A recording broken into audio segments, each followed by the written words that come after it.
Olá, eu sou a Ed Van Feu, bem-vindo ao Livros com Bolo.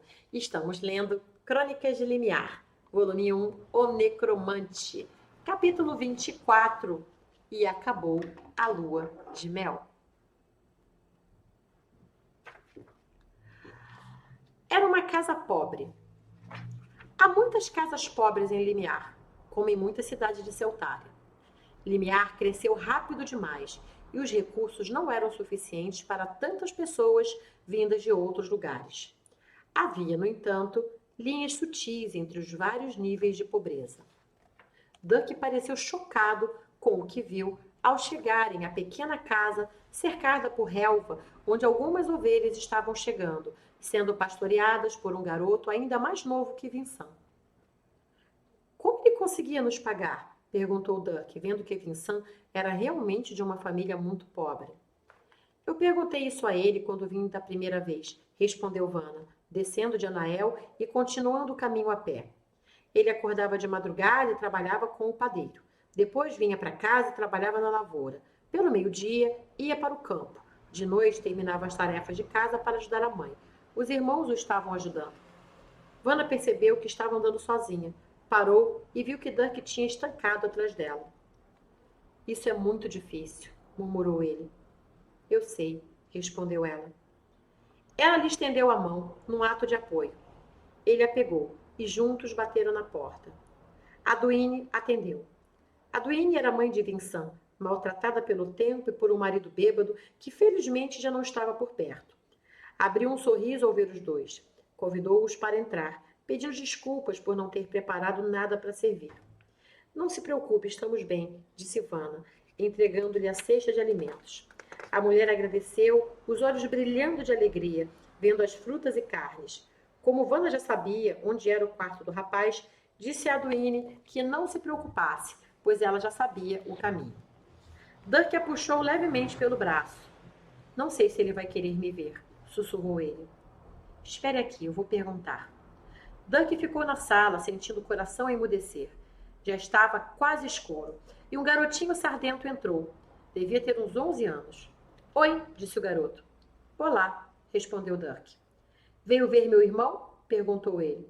Vim sim. O menino balançou a cabeça positivamente de uma forma tão grave que pareceu um senhor de barbas brancas. Ele vai gostar. E dizendo isso, foi até a cozinha falar com a mãe. Vanna voltou e, no movimento de cabeça, mandou-o entrar. O noviço respirou fundo e deu aqueles passos difíceis, os mais difíceis que já dera. Entrou no quarto pequeno, aonde a pouca iluminação vinha do dia que se despedia. A luz esmaecida que entrava pela janela deixava à vista a cama simples e um móvel pequeno e comum, com uma lamparina e uma jarra de água com uma caneca. E então Duck se permitiu olhar para Vincent. Duck, você veio! E o garoto na cama abriu um sorriso que iluminou todo o aposento. Duck sentiu o coração voltando a bater, como se aquele sorriso o tivesse aquecido novamente. Sentou-se na beirada da cama e trocaram palavras comuns, dessas que se troca quando não se sabe o que dizer, até que Duck baixou a cabeça e ficou mudo por uns instantes. Vanna me contou o que aconteceu, disse Vincent calmamente. Não precisa ficar assim. Eu sei que não foi culpa sua. Duck sorriu e voltou a olhar para ele. Eu sei, mas quero fazer alguma coisa assim mesmo. Você vai andar de novo. E então ele inspirou o ar profundamente e buscou a conexão divina que Isabelle lhe ensinou a buscar quando precisava curar alguém. Acalmou o coração, calou a mente e então suas mãos esquentaram. Ele pousou as mãos no joelho do garoto com delicadeza. Vincent regalou os grandes olhos azuis, sempre encobertos pelos cabelos castanhos, ao ver a luz suave emanar das mãos do noviço. Sentiu então um calor confortador, em torno do joelho, que se alastrou por todo o corpo, aliviando completamente a dor, a qual já tinha se acostumado. A luz cresceu e invadiu o quarto, tornando-o tão claro como se fosse o meio-dia. Quando terminou, Duck viu o olhar de alegria e surpresa, não só no garoto que estava ajudando a curar, mas também em Aduine, Vanna e Clay, o irmãozinho menor de Vincent, todos na porta admirando o milagre. Eles partiram naquela noite, recebendo muitos agradecimentos que nem Dirk nem Vanna acreditavam merecer. Vincent não estava andando, mas já não sentia dor e passara a acreditar firmemente que voltaria a andar. Dirk combinou que voltaria todos os dias ao fim da tarde para continuar o tratamento. Quando saíram, ele tinha o rosto leve e parecia ter se livrado de um peso enorme. Aquilo foi incrível, disse Vanna, que ainda não tinha visto nada parecido. Onde foi que aprendeu? Isabelle me ensinou. Ele falou sem pensar e só percebeu quando o rosto dela se apagou um pouco. Desejou falar tudo o que ia no seu coração, mas não conseguiu colocar as palavras em ordem. Ela não disse mais nada, ele também não. E assim voltaram em silêncio quando a lua já reinava no céu. A mesma lua que cobria os dois cavaleiros silenciosos também cobria a cidade de Limiar, onde homens e mulheres honestos se preparavam para dormir e as tabernas começavam a se encher de pessoas cuja honestidade não dava para medir. Em sua sala, o patriarca Christopher de Adamei continuava mergulhado no grande livro de capa negra. Leves batidas na porta o despertaram de seus devaneios. Isabelle apareceu com um sorriso gentil. Não acha que está trabalhando muito? Perguntou ela. Ele sorriu e lhe disse que ela podia ir para casa, que ele iria mais tarde. Ela lhe perguntou se podia lhe trazer algo, mas ele estava bem. Quando a moça finalmente foi embora e fechou a porta, ele desfez o sorriso e respirou profundamente. Havia algo errado e ele precisava descobrir. Christopher de Adamei era um homem responsável. Sabia que muitas vidas dependiam dele. E pode-se dizer que era um excelente administrador da cidade. Limiar não recebia muita atenção da capital ou de homens ricos. A família mais rica que costumava colaborar com ele na manutenção e melhorias da cidade foi espantada ou morta por Noissan, e desde então ele tocava aquela cidade sozinho. Bem, não sozinho. Tinha a ajuda de sua filha, dos noviços, sacerdotes e de alguns membros da guarda leais e, felizmente, inteligentes, porque nada pior para um homem inteligente do que a lealdade burra. O que acontecera em sua cidade tinha sido imperdoável. Por mais que Noissan tenha lhe dado dor de cabeça, ele nunca enchera a cidade de mortos-vivos. Tinha que admitir que a intervenção do pequeno grupo de aventureiros de primeira viagem fizera a diferença. Mas isso tinha sido sorte, e ele não gostava muito de contar com a sorte. Era um homem de fé, mas preferia amarrar seu cavalo. Desde o ocorrido, começara a estudar tudo o que podia sobre Balzul e seu culto. Queria ter certeza de que não havia mais nenhuma chance de Algol, ou alguém tão maluco quanto ele, tentar algo parecido de novo. Esfregou os olhos cansado, e foi quando a luz da vela tremeluzeu. Esfregou os olhos, cansado, e foi quando a luz da vela tremeluziu.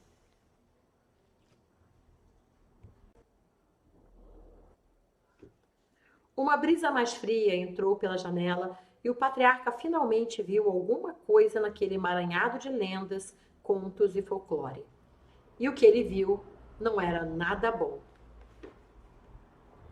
Quem comeu meu pedaço de bolo? Reclamou Vanna, que assim que entrou em casa, sem cumprimentar ninguém, foi direto para a cozinha. Joabe se virou com farelos no rosto. Ah, era de alguém? Eu vi aí e comi. Sua esfomeada! Esbravejou Vanna. Você comeu meu último pedaço de bolo. Qual é? Não é nenhum fim do mundo, disse Romano. Não é o caramba. Era a única coisa boa nessa minha existência miserável, depois de um dia porcaria. Era tudo que eu tinha. Mas Vanna tentou intervir Peter Paul. E cala a boca você também. E subiu as escadas batendo os pés. Então Dirk entrou. Imediatamente todos os olhos se cravaram nele. O que você fez agora? Perguntou Hit em tom de acusação. Dirk não conseguiu responder. Emitiu uns sons desencontrados e então saiu de novo, achando que lá fora o ambiente estava menos ameaçador. Joabe deu leves batidas na porta. Como não obtivesse resposta, entrou devagarinho. Vanna estava deitada, chorando em seu travesseiro. Joabe ficou sem ação. Nossa, o que tinha naquele bolo para você ficar assim?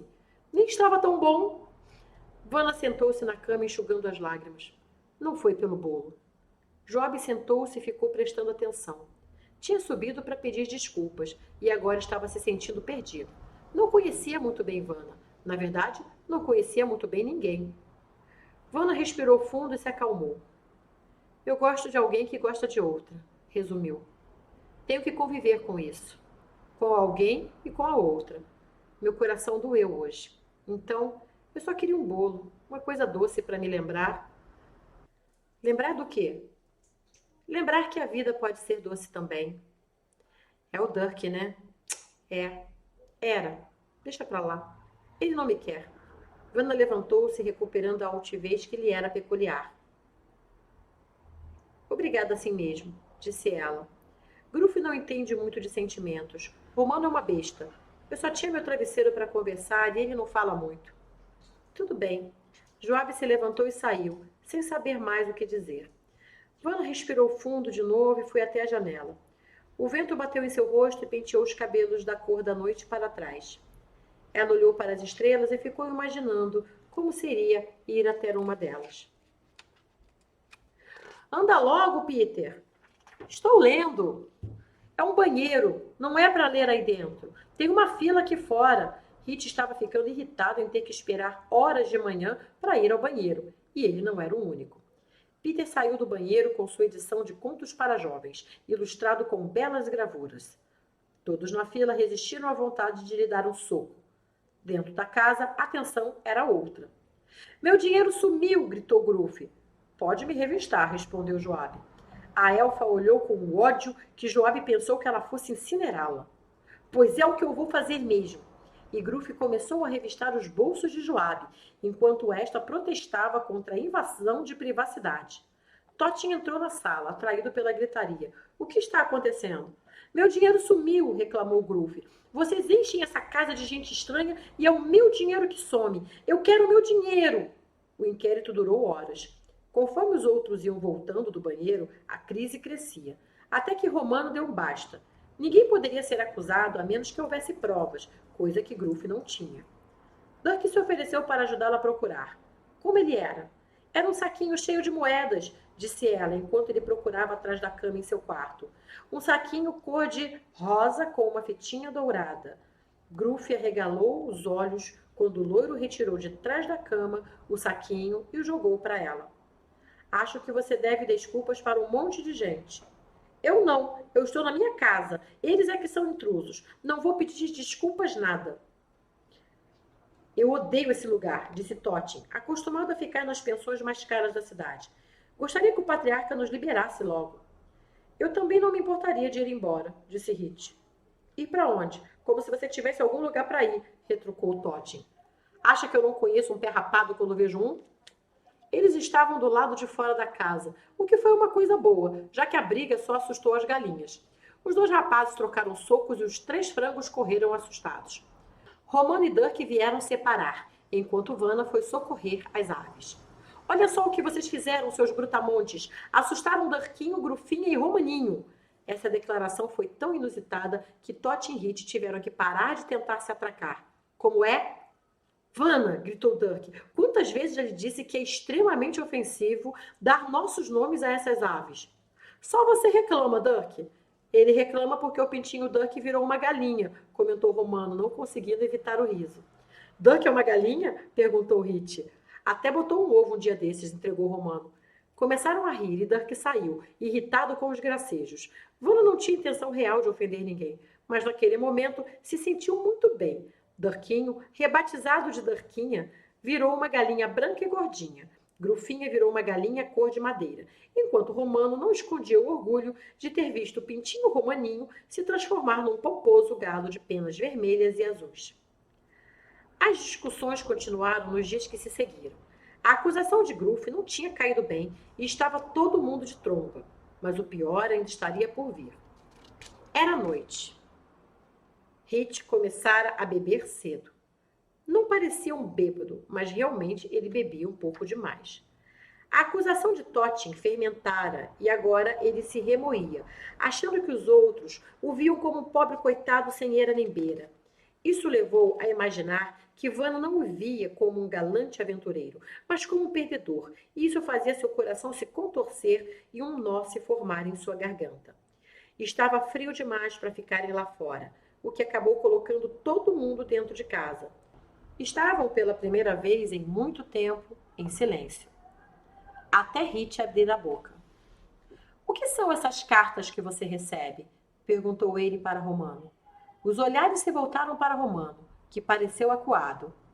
Não é da sua conta. Hit sorriu, percebendo que tocara no ponto fraco do rapaz. É de uma mulher, não é?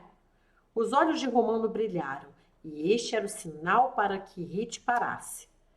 Já lhe disse que não é da sua conta, rosnou entre dentes. Então, nosso amigo bonitão aqui tem uma namorada, gritou Hit.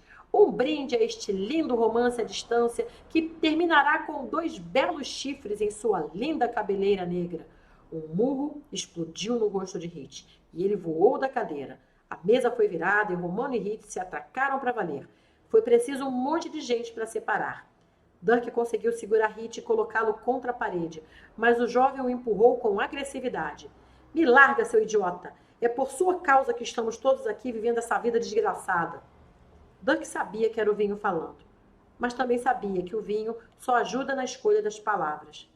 Hit realmente quisera falar aquilo, e provavelmente era o que todos gostariam de falar mesmo. Hit pegou uma garrafa de vinho e saiu da casa. Muito obrigada e até a próxima.